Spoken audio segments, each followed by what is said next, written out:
Welcome back. Jumping right into strap cutting here. You already have the basis for edge cutting or straight edging. Now we're jumping into strap cutting. So starting with the most simple tool there is for strap cutting, being the wooden strap cutter. This one's from Weaver. Very easy to use, very easy to set up.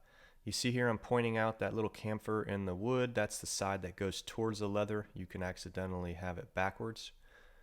Here you see adjusting the width for the strap that you would like to cut. I generally do this light, so if it's 1.5, I'll go 1.5 light, and then measure the strap after I perform the first cut to ensure I'm at the right width I'm looking for. So here we are indeed at 1.5 inches.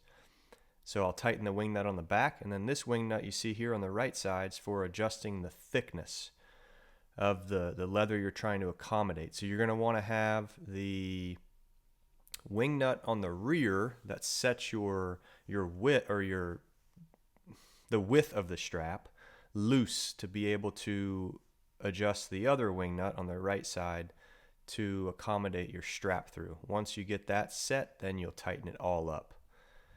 This other tool here is a draw gauge. This one's from Weaver Leather as well. Beautiful tool. The blade can be removed and resharpened. The handle rotates to adjust the width, as you'll see here. Much less complex than the wooden strap cutter as far as adjustment, as there's no thickness that you're accommodating. It's just width. They do have these in left-handed variations. I do not think that this tool is, in my opinion, I don't think it's any better than the wooden strap cutter. At times it can be more challenging because you have to perform blade maintenance. But it is definitely a beautiful leatherworking tool. There's a lot of history to the tool, and it's relatively simple to use. So here you see Travis. This is actually his first time ever using the strap cutter. Once you have your straight edge, you're going to start with your strap cutting.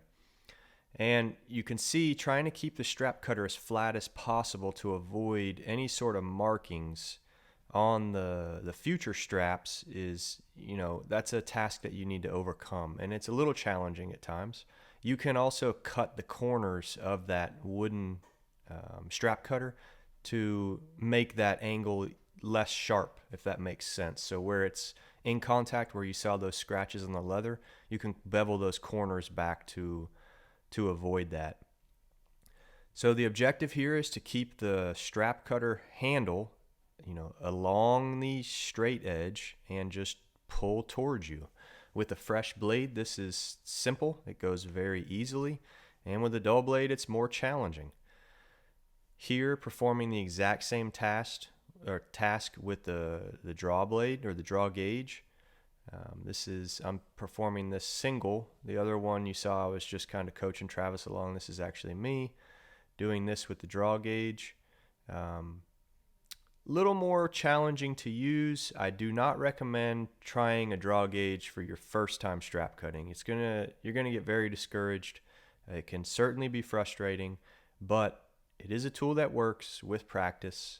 Learning to sharpen the blade is valuable. And all around, again, aesthetically, it's a beautiful tool. But truthfully, preference is going to come down to what you like, whether it's a wooden strap cutter or the draw gauge you see here. Either choice is a solid choice, but again, we all operate differently, so you might not like that thing, not one little bit. Next up is introducing the machine strap cutter.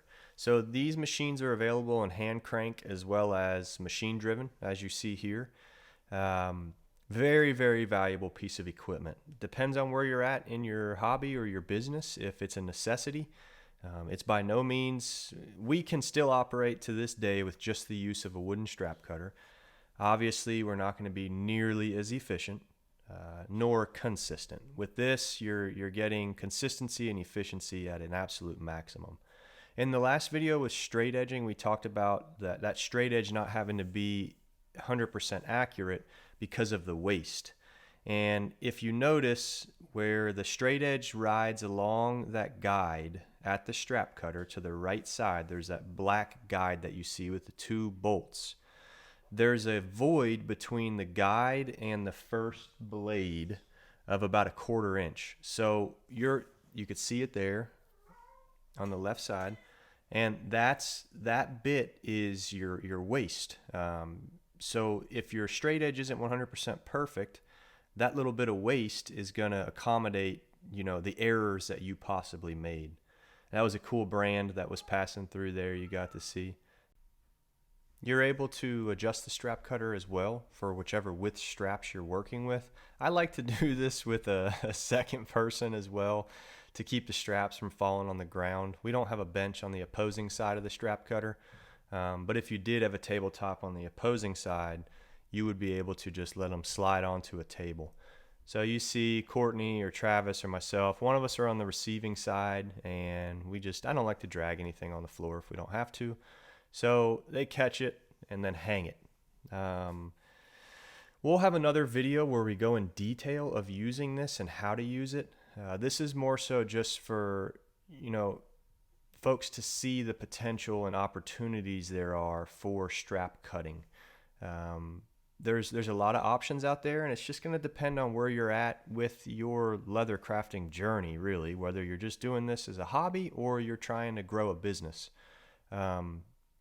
Ultimately, that's what's going to dictate which route you go. And as we said from the beginning, we're going to try and cover every facet, from the absolute beginner to somebody that's doing this on a daily basis.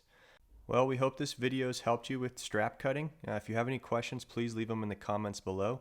If you're not already subscribed to our channel, do so.